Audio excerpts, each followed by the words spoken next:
Hi, everybody. So thanks much for giving us your valuable time today. We really appreciate it. Today's topic is self-service. And what's interesting about self-service, this is one of those very subtle topics that seems on the surface to be, relatively obvious, perhaps. It's easy to turn on self-service options on your IVR and offer things like account balance or directions to your business or whatever it might be. But doing self-service well, we think, from having been doing contact centers and customer service for a long time, is actually fairly challenging. So we want to go into some of the more subtler aspects, I think, of delivering good self-service today, and hopefully you'll find it valuable. As Kath said, please at any time, chat your questions in. We'll deal with all the questions at the end, but feel free to enter them at any time. Okay, so we have a little bit of market research tucked in among the slides here. We used three main sources of information for statistics and research. There's a survey done in the UK by a company called Contact Babel. They do it about self-service very specifically, called the Inner Circle Guide to Self-Service. We sponsor that report, so we are actually able to provide that to you if you would like it. And that is one thing that you can do at the end of the webinar is to request that from us. Similarly, the Contact Center Decision Makers Guide. We actually have a US and a UK version of that. And we sponsor both of those as well. So we're able to give that out as a free piece of research. And I'll try to indicate when we go kind of where the data is being summarized from. And then we have a partner, Dimension Data. We have a global contact center benchmarking report from them. That one we're not able to distribute. There is a summary of that report available online on the Dimension Data website. So if you want to get a summarized version of that, you can just go onto that website and download it. The full report is a bit more expensive. Of course, they offer that as well. But anyway, we took statistics out of these three research categories, these three papers, and I will tuck that in among the slides here. But wanted to start out by talking about why a business would want to undertake the cost of setting up and delivering self-service to customers. I think there are a couple of very obvious reasons. One is it does save you money. We'll talk about exactly how it saves you money in a slide or two here, but it absolutely does. It is a cost-saving thing. But self-service is also one of those unique things that simultaneously saves you money while also making your customers happy. We live in a world now where customers want to be able to get access to information without necessarily having to wait on hold for a live person and then explaining the situation to a live person. They might want to just get on a website or through an IVR or through text messaging, get access to fast and easy information like the account balance, right? And those are the two, I think, obvious reasons why you as a business would want to set up self-service.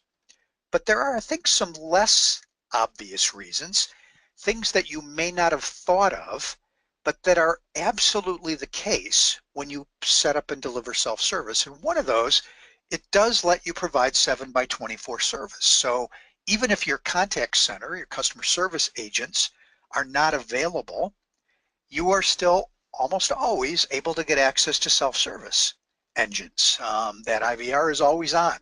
That website is always on. So it does let you provide this. We don't always think of that, but that is a tremendous benefit to customers.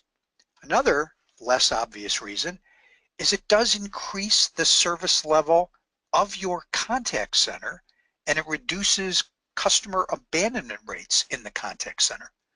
How so?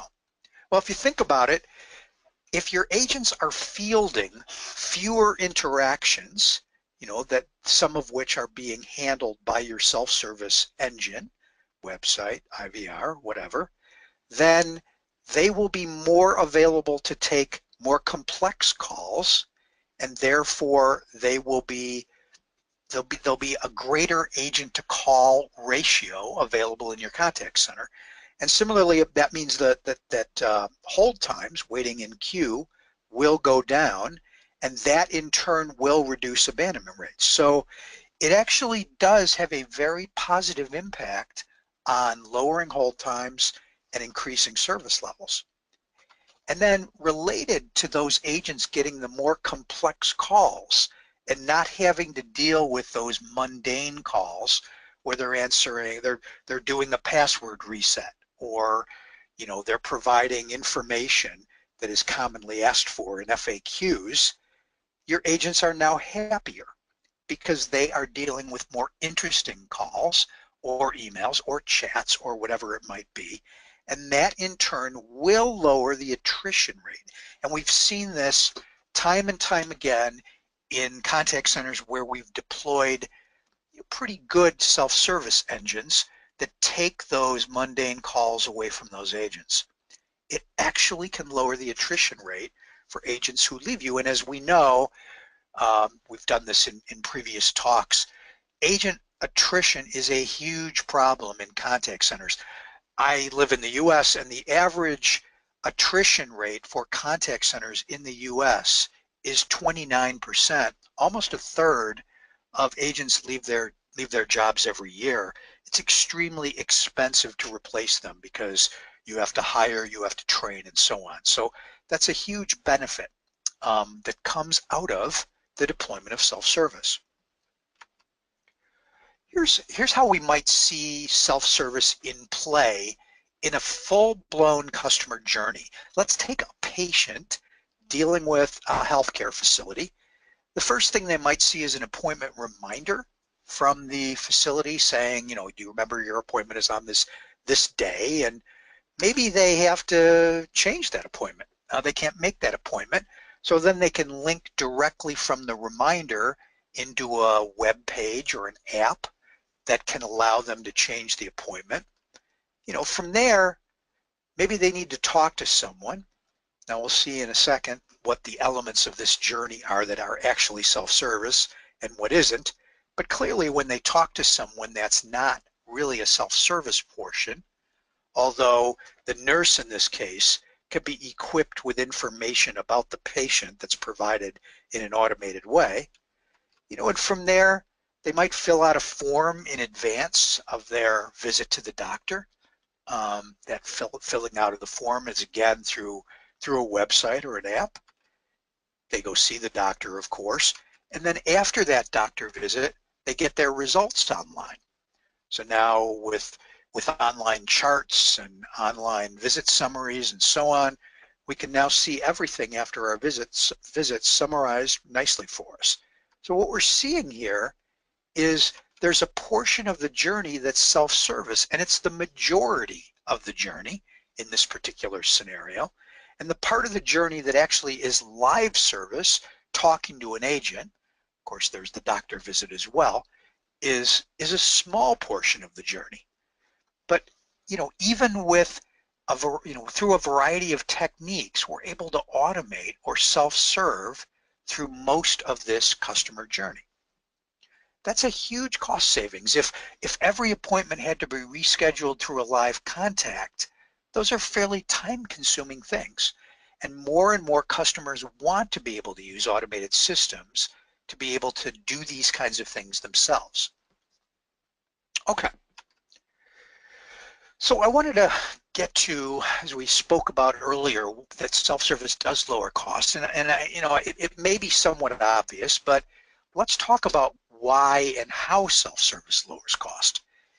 Here's some information from the Contact Babel reports that we were referring to that summarizes where the cost is in a customer service center. And as we can see here, labor, the salaries of the people who work there, either agents or managers or the supporting IT staff, is by far the largest cost in the contact center. And yet the maintenance of the platforms, the technologies themselves, is a very low percentage. So the math works out very, very favorably for self-service here, Because if we can automate in that 7.2% and yet take away from those salaries, we reduce the number of agents required, or we reassign those people to do more valuable tasks, then a technology investment in that small slice can greatly improve the efficiency of the larger slice. With a very small percentage of the total, we're having an impact on a very large percentage of the total.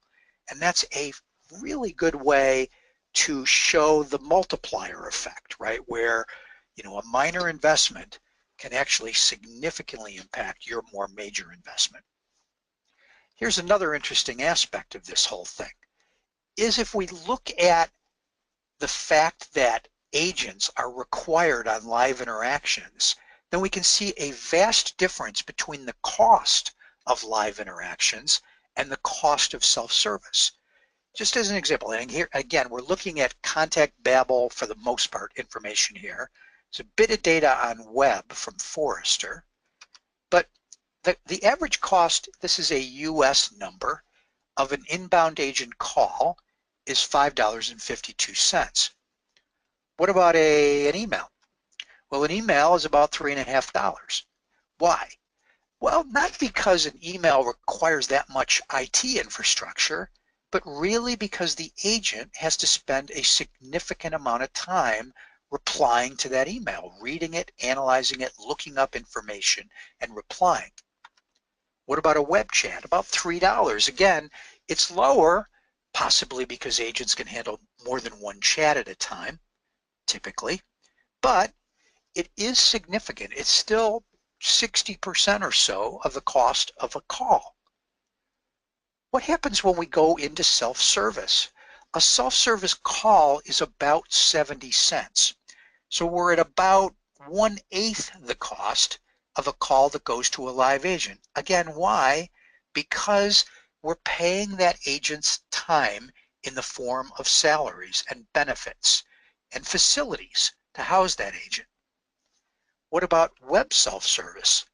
Significantly lower, about 10 cents per interaction. So 10 cents compared to $5.52, that's 55 times greater for a call than for a web self-service visit. And that's a tremendous savings. Imagine that you can take 10% of your calls and deflect them to the web or to the IVR. You will save a vast amount of money across the thousands or tens of thousands or even hundreds of thousands of interactions that you might have with your customers. So here it is in kind of nickels and dimes and adding up via the multiplier effect again. We're seeing a tremendous benefit for whatever live interactions you can deflect to self-service.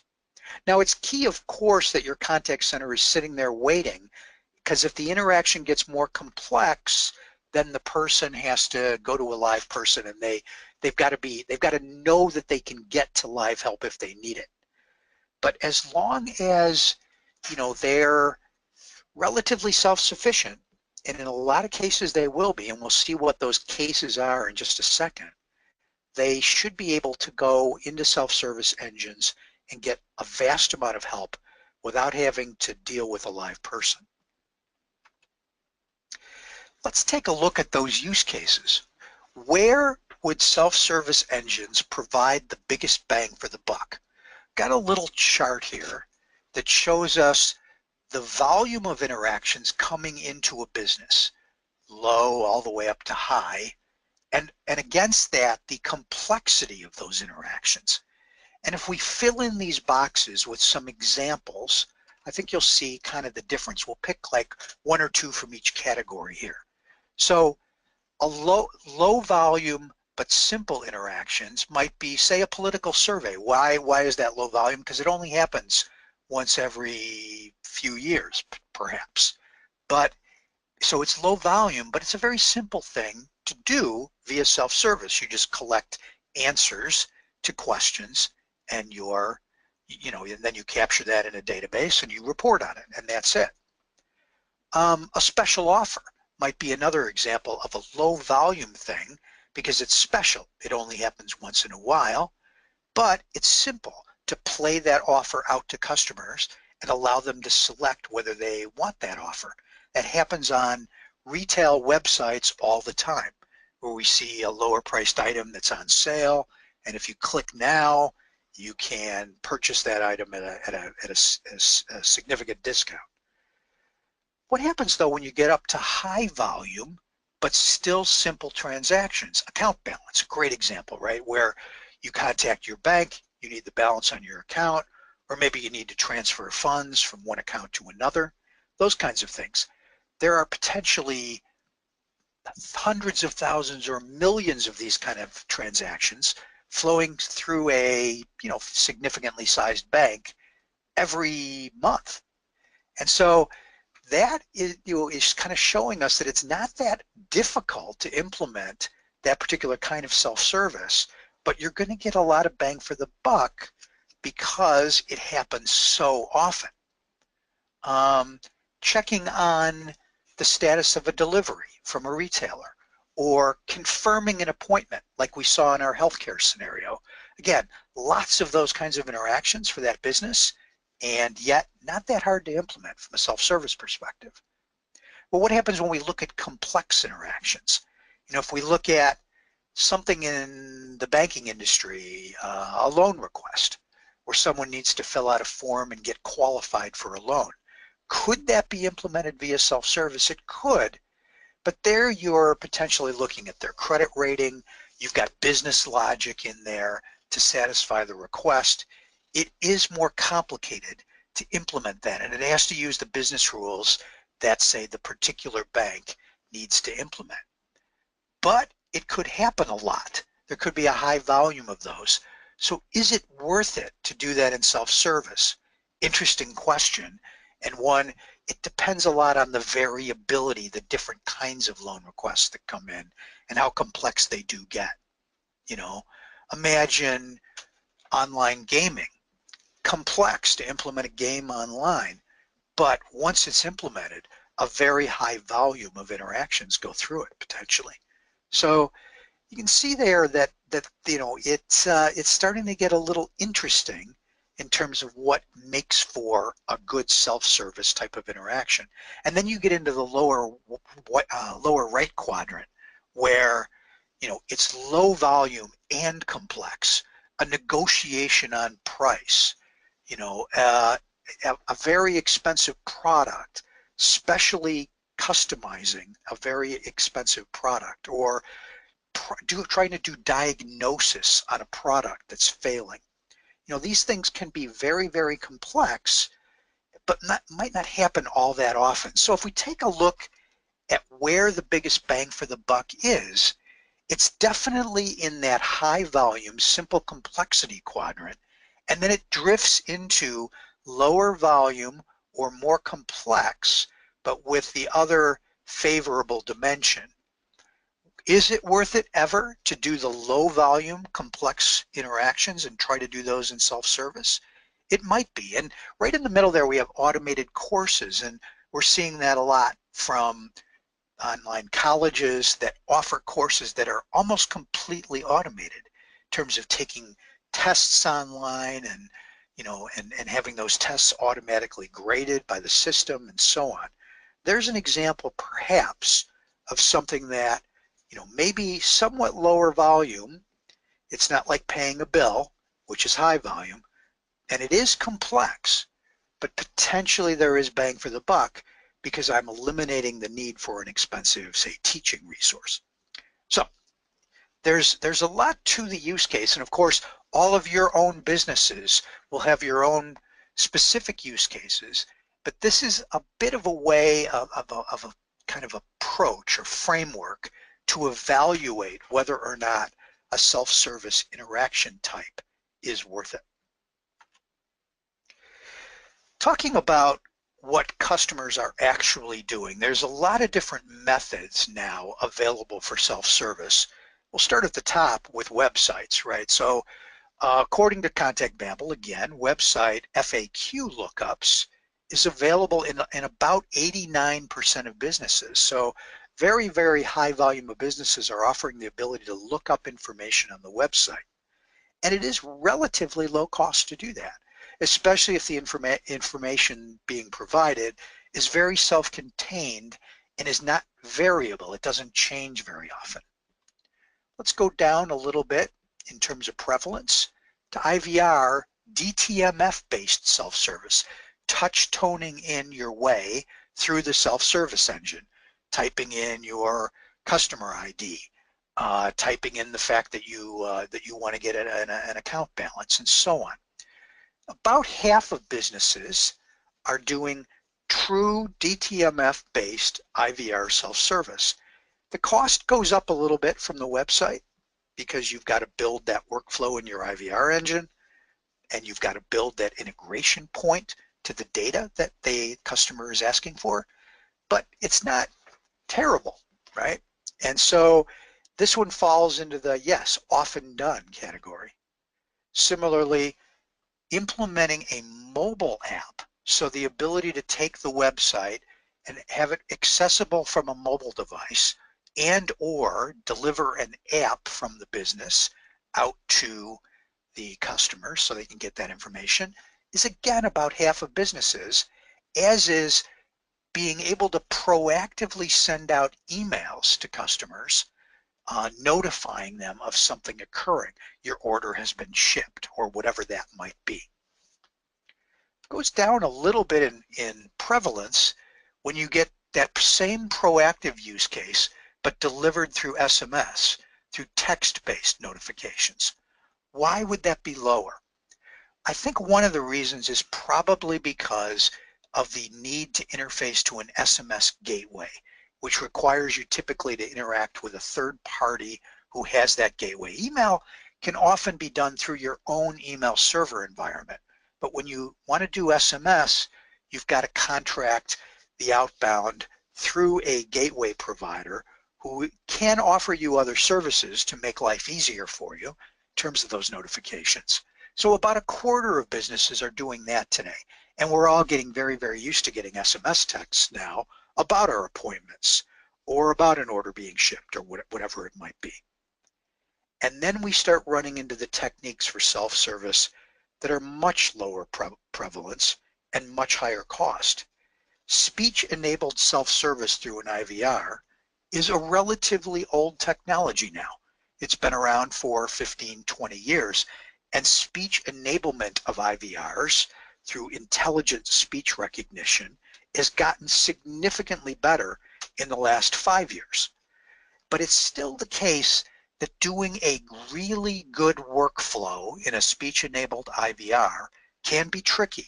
You need to contract with someone who knows what they're doing because of the lots of different ways that a customer can speak the information they're looking for or speak the functionality or access they're looking for.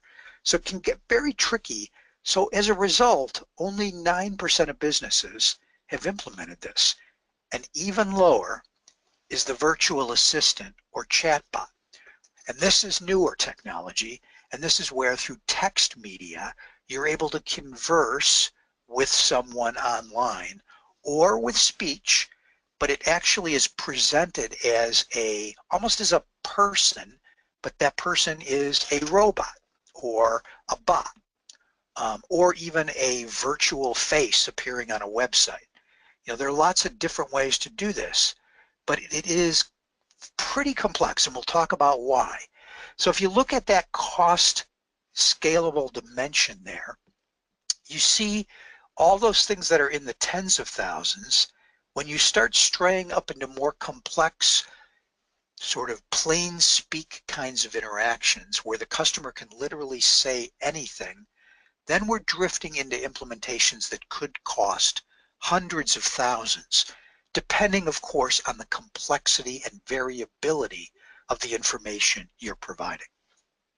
Okay, so if we go from there into what does it take to implement self-service, tried to create some challenges here that are common across all the methods we just talked about. So one of those challenges is supporting the appropriate media channels. We just talked about the fact that IVR or websites are pretty common. But if we look at the source here is the Dimension Data Survey we were talking about earlier. If we look at the prevalence or preference of interaction types by age group, the under 25 age group prefers social media as their #1 interaction. But as soon as you get a little bit older, that jumps significantly down the popularity chain here. Whereas phone is, where is that, 4th among the under 25 age group, but then increases dramatically as you go up in age from 2nd to 1st, and then stays at 1st for everyone over the age of 35. So there's a dramatic difference in interaction preferences based on the age of the customer. And you kind of have to ask yourself, what are the appropriate media channels for my audience? Who are my customers? Where do they fall in this continuum? And what do I need to do when I translate those interactions into self-service transactions? Do I need to support those same channels? Similarly, if I need to identify the customer in order to provide the self-service, you don't always need to identify the customer. If someone is just calling up for the weather or the sports news from today, that is, who the customer that is calling really doesn't have anything to do with that unless they have to be authenticated in order to access that service. But often the self-service you provide does require customer identification, and the primary technique there is identifying them based on personal information, some kind of account code or password, or an answer to a personal question that they had previously provided to you. That kind of thing can allow you to quickly and with a reasonable degree of accuracy identify who's calling or texting or emailing or whatever it might be. But an emerging technology for customer identification is voice biometrics. Just as we were talking about the fact that speech recognition has improved dramatically in the last few years, so has the ability to recognize someone's voice, their unique voice print. And commonly the way this works is they speak a word when they initially sign up for the service, and that word gets voice printed in your system. And then when they come back in, they're asked to speak that same word, and that authenticates them. It's a waveform match of their voice to your system, and it does work. Now, if you have hundreds of thousands of customers, this may be difficult to do, and there may be some degree of error in the data. But if you have hundreds or thousands of customers, then voice biometrics is emerging as a nice way to ensure you're talking to the right person. Sorry, slide is failing me here. Hold on.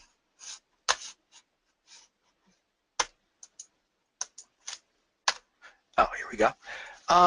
Real quickly, the integration to the systems and data sources that you require in order to self-serve is another possibly significant challenge to implementing good self-service. You might have to do this anyway because you want to the agents have to be able to look up that data for a live call or a live interaction. So once you've implemented it for your agents, theoretically, you can transform that same integration into what the self-service engine accesses. But here, again, there's a variety of different kinds of interfaces depending on the self-service type, from calendar systems to change an appointment, to various information sources, to processing a transaction, and even to diagnostic tools for more complex self-service and so on. So the interface is a key part of self-service typically, especially when things change over time or things have to be transacted within the self-service engine. And then the last category here is really about the more complex bot-style self-service engines, where you might need to tune the knowledge base, where you might need to develop a connected semantic knowledge tree, where you're connecting various topics together, and you can go from one topic to another. I mean, if you think about the bot, where you're actually entering information into the bot, and then it has to remember the context of what you're talking about so that the person can speak in a natural way back and forth with the bot. That requires underneath the covers a tree of information that is connected and that retains context. And that is tricky to implement. I'll give you a quick story. I went to a talk about a year ago from Radisson Hotel, a Radisson Hotel in London, and the hotel had implemented a bot for the 200 most commonly requested things from the people who stayed in the hotel. Things like, when is room service available? Can I order something from room service? Or can I get my room changed? Or what time is checkout? That kind of thing, right? And the bot got so good that it was able to speak almost in such a natural way to the customers that the customers ended up asking it things like believing it to be a human, like, how long have you worked here? And the bot would reply, I've been at the hotel for a year. Not lying exactly, but they made it seem like it was a live person, an actual assistant helping to answer the customer's question. Well, it took that hotel over a year to tune the information to get to that 200 use cases and to get it to be natural sounding with customers. And that meant a lot of trial and error over that year and a lot of investment. So it's expensive. It can be expensive depending on the depth and complexity of the knowledge, but it can be done. So I want to talk a little bit about a unified framework for self-service that Enghouse provides called the Communications Portal, CP for short. Get into how this framework works. Now, obviously this isn't a complete sales pitch. It's really more giving you an example of a self-service engine and how it has to work in order to provide the functionality required for the kinds of self-service use cases we've been discussing. So the Communications Portal in particular is a workflow engine. It allows you to build inbound and outbound workflows or scripts that are able to interact with customers through a kind of logic. In the case of a voice configuration, we need to support in the scripting engine the ability to do speech recognition, the ability to do text to speech, and so on. In the case of that proactive outbound, the appointment reminder, for example, we need to be able to script the accessing of a data source, say a database, and the ability to then convey those outbound notifications out through a gateway, either through an email server or an SMS gateway or a PBX for voice, using pre-recorded messages. This kind of platform has to support all the different ways that you might want to connect into your infrastructure. Again, through those gateways, through your mobile website, through PBXs and PSTN connectivity, and so on. It has to plug into the communications framework of the business.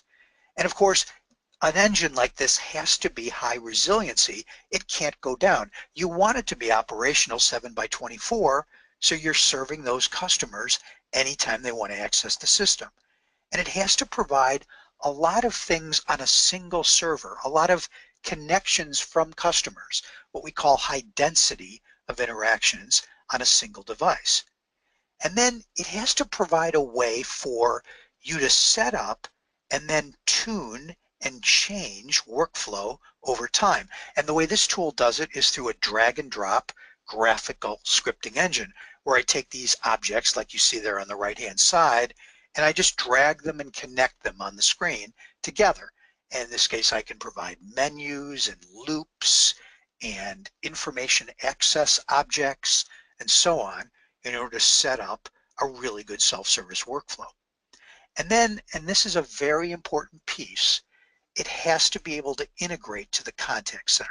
Again, you can't expect that self-service will solve every problem. It'll solve a fraction of problems, hopefully a significant fraction to allow you to satisfy your customers and lower cost. But it always has to have that out to a live person. And with that out, you've got to be able to convey the data collected in the platform out to that agent so that they can see where the customer was. Where were they in the script? What problem were they trying to solve? And what data had been provided and what data had been collected from that customer. So that agent is prepared when the interaction gets to that person. Even something as simple as customer identification. Once your workflow is able to identify the customer by getting the personal information and looking them up in your database, you don't want the agent to have to do that again. So you need to convey that information out to the agent through a data level integration between the self-service engine and the contact center. Here's an example of what might be done on a mobile device. In this case, CP, the communications portal, is able to take an IVR workflow and translate that into a visual experience on a mobile device using the exact same menus and structure used for the IVR, just making them visual. Here we see a banking application. I can give accounts that this particular customer has. They can drill down into one of those accounts and see their account balance, see last few transactions. A great use case for this is fraud checking to make sure that the customer has actually performed those transactions themselves so that you are identifying fraud early. So sending them to a visual experience on a mobile device is much less painful than sending them through a complex series of, say, IVR menus. But again, as we talked about it, anytime they have to be able to get from a screen in the mobile app out to a live person. If they click on that little button, they can see their wait time in queue. We're actually integrating to the contact center here to show them how long they have to wait. Could be a time, it could be a position in queue before they get to a live person. And again, when it does get to that live person, we're then seeing all the data collected from this mobile session conveyed to that live agent. And that dramatically improves the experience for the customer and dramatically improves the time the agent has to spend on that interaction.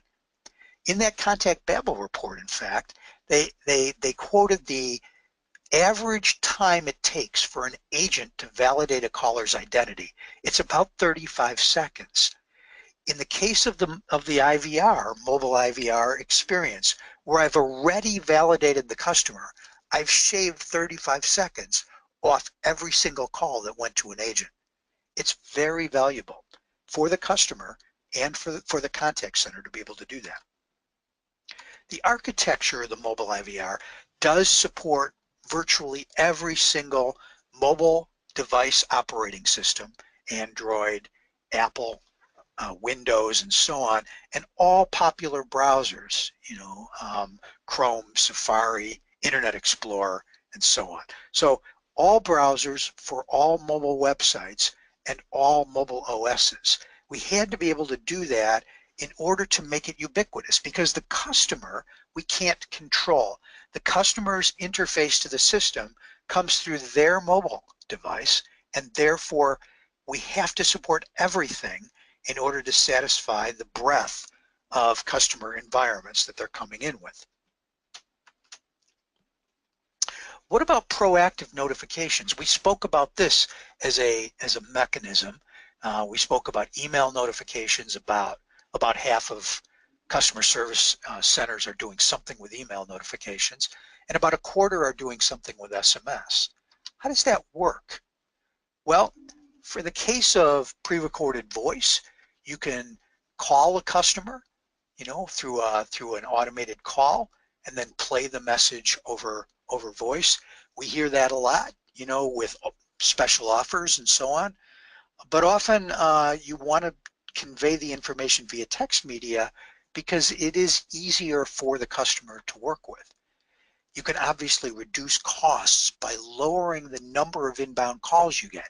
An example of that might be utilities, where, say, an energy company or utility has an outage in an area, and instead of waiting for customers to call in and complain about the outage and ask when it's going to be fixed, they simply blast out a notification to all customers who live in that area saying, we're aware of the outage, we're working on it now, and it'll be fixed in 30 minutes. You've deflected a lot of that call volume by doing something like that. So there's so many use cases across so many industry sectors where this can deflect calls that you might ordinarily have received. In other words, get to the customer before they get to you, and the customer will be much happier, and you will have eliminated a lot of unnecessary live interactions with agents. Here's how the CP platform in particular does text media handling. Let's say you have an application or a database, a financial database or a retail database or whatever it might be. And through that, I can drive these notifications through a script. Now, in that little CP logic is the actual script. Believe it or not, that is the script that is able to access a database through a SQL query and then send out outbound notifications to the preferable media channel. And it might be the customer's preference, not necessarily the contact center's preference. So the customer might say, I want to get my notifications via text, or I want to get them via email. But we can blast them out through that simple script. How are we able to do that with such a simple script? Through a pre-canned, pre-developed object that allows you to dip into a database through a configurable SQL query. So under the covers here, we build a little SQL query to get access to the data, and then it does all the work to send out those notifications. And then on the back end, it tells us whether those sends actually failed or actually went through successfully. It's able to handle bounce backs where it knows whether something didn't get delivered. In that outbound notification, we've got a link. And through that link, I can potentially respond. So I can reply just through replying to a text message, or I can click on that link to go to that mobile app or mobile website and start performing interactions. So in the case of the review your recent transactions for a bank, I go directly to that account and I can see those transactions. In the case of the appointment reminder, I can follow a link to the mobile website or mobile app to change my appointment if I need to, or to confirm it. And those kinds of things are relatively easy to implement using this mechanism. And then, of course, from the mobile app, as we saw, I can go into queue, and I can queue whatever type of live interactions the customer would like. They can request a callback where they don't have to sit there at an IVR, but they retain their position in queue. I can queue SMS texts, and so that the agent can text back and forth with the customer, or chats through the mobile website, and so on. In about a month, we're releasing this intelligent capability in the platform, where now if you reply to a message, let's say, or even send in a free-form message, we can handle those via that same scripting engine, and we can integrate to any AI engine of the customer's choice. So in this case, we've implemented an integration to Microsoft Lewis, which is language understanding intelligence service. We've also explored the integration to IBM Watson. The cost of integration to an AI tool depends on the tool, and then of course also depends on that semantic network that we saw earlier that you have to build. But it's all possible, but of course we always have the hook to allow the customer to escape out to the contact center if they say are not liking the interaction with the script itself. The script itself can also be clever. It can determine if the script is not handling the customer well, and therefore we need to bring in a live person to help them. So we can do that as well. We could say, play a message out to the customer, getting an expert online to help you, 30 seconds wait, and then 30 seconds later, we have an expert on the line. So that transition from an automated assistant to an expert can be done in clever ways and can be done in a way that doesn't alienate the customer. I wanted to show you really quickly let's see if I can do this here. Oops. Maybe I can. I'll show you really quickly what it might look like if I actually implemented text media back and forth in an intelligent way. What we're seeing here, and you can tell it's kind of a mocked-up demo, is the CP engine programmed to handle a very basic doctor or dental appointment thing. So if I just type hello here, there's a bit of programmatic stuff going on, and it knows who I am. So think about it. In this case, I'm interacting through instant messaging, but this could just as easily be done on a mobile through SMS. And in each of those cases, the engine knows who I am, because the very fact of me, say, texting in means that my personal information is automatically being conveyed to the system, and it's able to identify me without me having to go through extensive identification myself. So what if I say list my appointments? Then it's able to list any appointments that I have with, say, doctors. Oh, I've got a dental appointment on the 1st of June coming up. Maybe I just want to cancel that appointment because I can't make it. I can just type cancel. There's all kinds of different ways to say cancel, but I can cancel a specific appointment. I can cancel all my appointments and so on. So it's very effective at handling different ways of saying something. So then I can say, can I get an appointment for this Friday with, actually I'm actually gonna make that a dental appointment. Dental appointment for this Friday with Dr.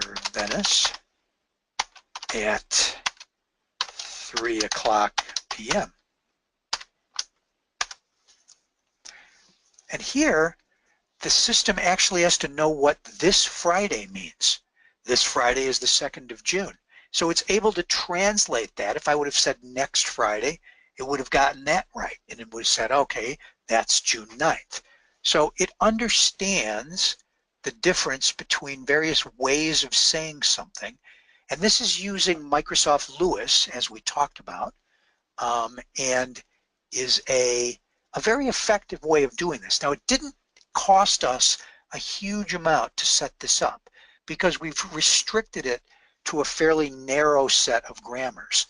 But we are able to do some pretty sophisticated things with it. And, again, sorry, I'm being challenged here with screens. Again, we're able to kind of do that in a very quick and efficient way. Okay, so I'll just put up one more slide here, just so we can kind of summarize what we see in this consolidated framework for self-service. We see that we've got a full IVR engine with text-to-speech rec and text-to-speech, and then we can program that through a graphical scripting or workflow framework. We've seen that we can handle text and voice media in this framework, and that can include both proactive outbound and, of course, intelligently handled inbound. And we've seen that at all points in a conversation or in an interaction, we're able to hook back into the contact center in order to get to live people and to convey that data collected in that self-service session to those live people. So they're able to provide a productive, efficient, and high quality experience to the customer. So that's what we've got working here. And hopefully you were able to kind of tie the different pieces together. Hopefully this has been useful. So with that, I will turn it over for questions. And of course, feel free at any time to type those questions in to the chat or questions area of the GoToWebinar. And we'll take those at this time. Okay. Thank you, John. As John has just said, any questions, type them into the chat pane in the GoToWebinar interface. We've had one come in, so I'll start with that one. John, what do you see as the biggest obstacles for organisations when it comes to introducing self-service to their customer experience options? Yeah, that's a good question. I think we talked a bit about the challenges. Had that on a slide over here. But the actual actually, let's put that slide up while I deliver this answer. Key challenges. Here are some of those challenges, but I think there's actually a more significant challenge, and that is in the area of what your customers are actually asking for. You know, it's one thing to identify which channels of communication you need to support for those customers, but it's another to actually listen to them and figure out where you would provide self-service of the most benefit to them. So the key here is looking at your reporting for your, say, contact center on what agents are most frequently handling that you believe can be automated, and tackling that first, the biggest bang for the buck, as we referred to earlier. So if you're able to listen to the customer and do the thing that would help them the most, then you will be immediately successful out of the gate. And you know, we commonly, when we're talking to customers about best practices and where they're going to see the biggest customer satisfaction from a service like this, we always look at the high runners first. We always look at the most popular self-service requests or service requests and what's sort of killing the agents today. And we suggest doing those first, even if they might be a bit more complex. Hey, right, well that's everything from today. I think we haven't got any more questions come through at this point. So thank you everyone